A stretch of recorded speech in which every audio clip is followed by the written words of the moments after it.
எல்லாருக்கும் வணக்கம். இன்னைக்கு நம்ம என்ன ரெசிபி பார்க்க போறோம்னா இட்லி பொடி ரெசிபி தான் பார்க்க போறோம். தோசைக்கு இட்லிக்கு சைட் டிஷ்ஷா சாம்பார் சட்னி இந்த மாதிரி எதுவும் இல்லைன்னு வைங்களேன். ஜஸ்ட் இந்த ஒரு பொடி இருந்துச்சுன்னா போதும், சூப்பராக நம்ம இட்லி தோசை சாப்பிட்டுடலாம். இந்த பொடியில் லைட்டாக ஆயிலை மிக்ஸ் பண்ணி நீங்கள் இட்லி தோசைக்கு சைட் டிஷ்ஷாக நீங்கள் சாப்பிட்டுக்கலாம். அதே மாதிரி பொடி தோசைக்கும் இந்த பொடியை நீங்கள் மேலே தூவி சாப்பிட்டுக்கலாம். செம்ம டேஸ்ட்டாக இருக்கும். ஸோ எப்படி பண்ணுறதுங்கிறத பார்க்கலாம் வாங்க. இதெல்லாம் தான் அந்த இட்லி பொடிக்கு தேவையான பொருட்கள். ஒரு சிம்பிளான ஒரு இட்லி பொடி தான் அது. ஸோ இதெல்லாம் 1 by 1 தான் நான் ட்ரை ரோஸ்ட் பண்ணி எடுக்க போகிறேன். ஸோ அடுப்பில் ஒரு பேன் வச்சுட்டு அதில் ஃபஸ்ட் நம்ம 1 கப்பு கடலைப்பருப்பை ஃபஸ்ட் நம்ம ட்ரை ரோஸ்ட் பண்ணி எடுத்துக்கலாம். கரிஞ்சிடாமல் ட்ரை ரோஸ்ட் பண்ணிக்கோங்க.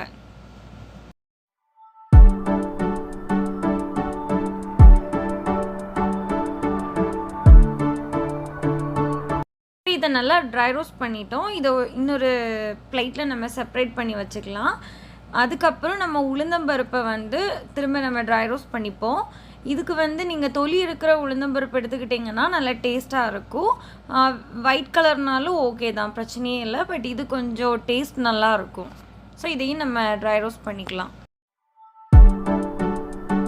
உளுந்தம்பருப்பையும் நம்ம செப்பரேட்டாக ஒரு பிளேட்டில் போட்டாச்சு. இப்போ ஒரு 1/4 கப்பு எள்ளு நம்ம ஆட் பண்ணிக்கலாம். அதையும் நம்ம லைட்டாக ட்ரை ரோஸ்ட் பண்ணி எடுத்துக்கலாம். அது ஒரு மாதிரி வெடிச்சு வரும்.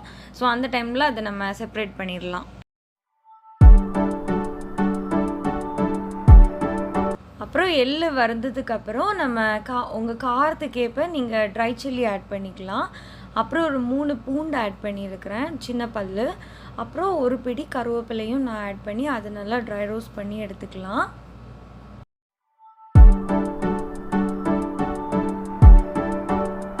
இப்போ எல்லாமே நம்ம நல்லா ட்ரை ரோஸ்ட் பண்ணி எடுத்தாச்சு. ஸோ இது ஆறுனதுக்கப்புறம் இது நல்லா மிக்சியில் போட்டு பொடி பண்ணி எடுத்துக்கலாம். இப்போ இதெல்லாம் நல்லா ஆறிடுச்சு. ஸோ இது நம்ம மிக்சியில் போட்டு நல்லா பொடி பண்ணி எடுத்துக்கலாம்.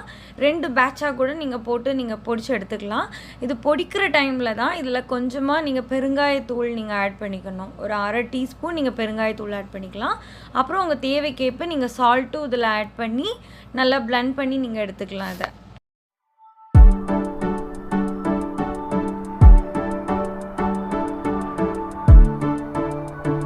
இந்த சுவையான இட்லி பொடி தயாராகிடுச்சு. ஸோ இதை நீங்கள் ஆயில் கூட மிக்ஸ் பண்ணி இட்லி தோசை கூடலாம் வச்சு சாப்பிட்டுக்கலாம். ஸோ கண்டிப்பாக இந்த ரெசிபியை நீங்கள் ட்ரை பண்ணி பாருங்கள். பிடிச்சிருந்துச்சுன்னா லைக் பண்ணுங்கள், ஷேர் பண்ணுங்கள். இன்னுமே இந்த சேனலை நீங்கள் சப்ஸ்கிரைப் பண்ணாட்டி கண்டிப்பாக சப்ஸ்கிரைப் பண்ணிக்கோங்க. பக்கத்தில் இருக்கிற பெல் ஐக்கானையும் கிளிக் பண்ணிக்கோங்க. அப்போ தான் நான் எப்பப்போ வீடியோஸ் போடுறேனோ அப்போல்லாம் உங்கள் நோட்டிஃபிகேஷனில் வரும். தேங்க்யூ.